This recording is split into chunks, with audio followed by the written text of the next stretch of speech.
Yes. Ah. I don't like getting punched in the head. I don't even really like getting punched in the arms. Or at all for that matter, which is something that some of you might know I can pull off from time to time.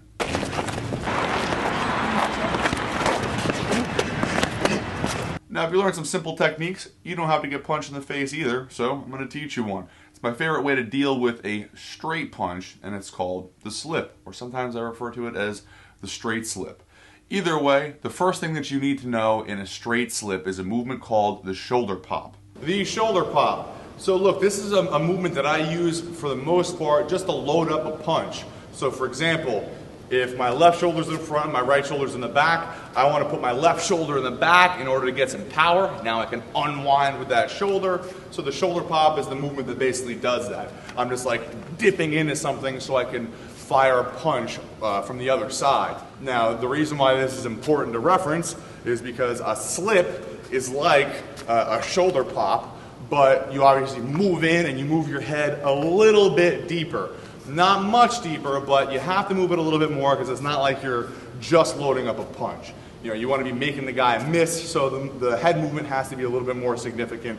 And usually I want you to be encroaching at the same exact time so that you can slip and counter punch. From the left side, imagine that somebody's head is right here and you're trying to smack his head 45 degrees down to the ground. That's the type of violent action that I want you to have with your shoulder when you're thinking about a shoulder pop. A slip is going to be the same thing, just a little deeper. Okay? So, the shoulder pop loads up a punch, a little bit smaller than a slip. Now you know that, and now you can move on to the slip lesson. Now let's go back in time to a lesson I filmed maybe 2 or 3 years ago that still holds a lot of value today.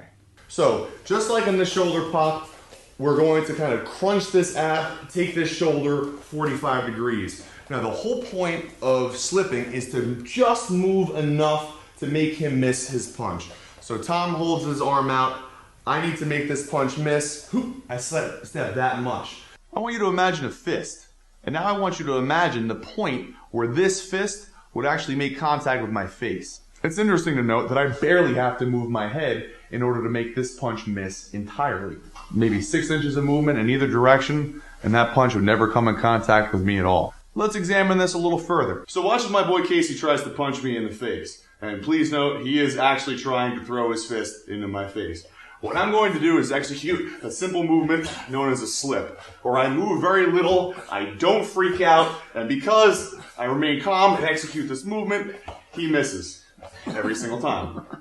And he's also slightly off balance and counter-punchable. You might be saying to yourself that we're cheating and that I always know Casey's going to throw a right straight. And every time he throws a right straight, I move my head slipping this way. But I want you to realize that if he throws a left straight, it doesn't matter. Right straight doesn't matter.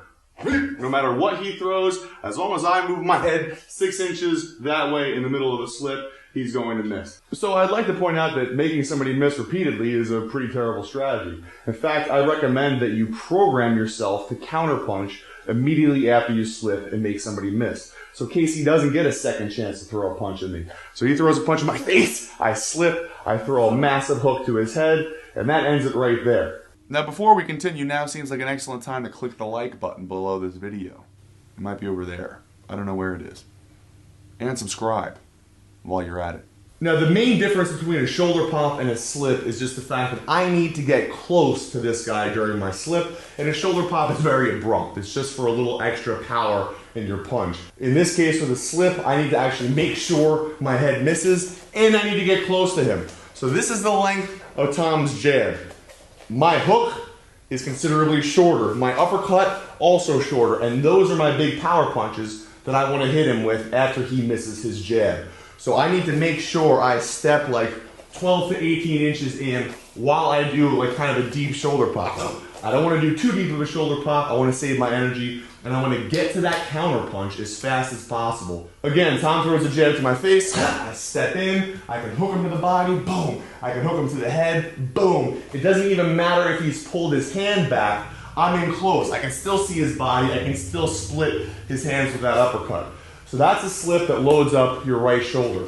When I want to do that, I drop my left shoulder in. Now I have power because of this distance here. As you can see, the original purpose of this video is to get you to slip a punch and then immediately rip a counter strike, which would put the guy to sleep and end a fight. I'm always thinking about ending fights, and I had no idea that people would want to learn how to slip 50 punches in a row. Regardless, you have to get this movement down first, and you have to get it down to both sides before you can start tying together and slip multiple punches in a combination. Now this slip takes a little bit more effort. It loads up my left hand, and I have to actually kind of twist my body up a little bit when I do it.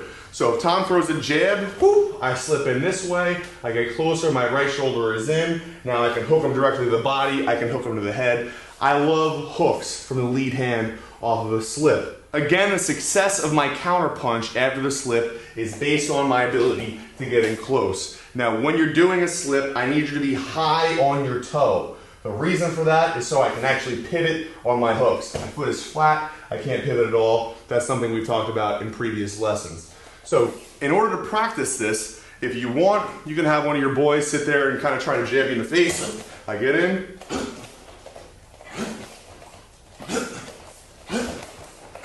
Every single time, making sure I step forward. Now, stepping forward isn't the only way to counter. That's if I want to get in close and I want to crush somebody with a power punch. One of the things that I might do is I might slip on my right foot while moving this way. So instead of being directly in front of Tom after the slip, Tom jabs me, I'm out here now. So I'm literally moving off on a right angle while I'm slipping. Now I'm not getting in close, so I'm going to need to throw one of my long attacks, like a right straight. So Tom jabs me, boom. Oh, sorry, I didn't mean to punch you in the head. Keep it going. One more time, boom. Okay? You need to determine your own style of fighting. If you like being far away, that's cool. You don't need to necessarily slip in and cremate that guy. For some reason, I've always liked fighting like that. Now, if I end up fighting long, boom, I got nice long attacks. I can do all types of stuff staying outside. So, you got slips in, left shoulder drop, slip in, right shoulder drop. You got slip to the right, boom. Technically, you could even just slip directly to the left. Now you can slip and counterpunch on both sides, which is a good thing, and it means that you're ready to start tying slips and combinations, making people miss multiple punches in a row, coming up with nothing but air. I'll give you that next lesson free on howtofightnow.com. You just have to go to the website, sign up, and it's in the YouTube follow-up section under slipping a 1-2 with noodles, which is, I guess it's not going to make any sense to you now, but I swear it will when you get there, and it'll teach you how to slip multiple punches in a row. So check that out. If you haven't already done so, please like this video, click that guy right there to subscribe to my channel, and this guy right here is going to send you up to the website. If you want to hear Tom say something ridiculous, just keep watching. Anything else you want to add on slips? Alright, maybe I'll add a little something. The important thing about a slip is when you make somebody miss, you make them tire. If somebody hits you, it takes a lot less energy to hit you and pull your fist back than to miss, overthrow, and get countered and hit and take your wind away.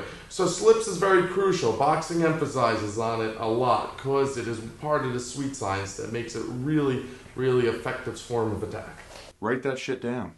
I'll see you on the website. Yeah.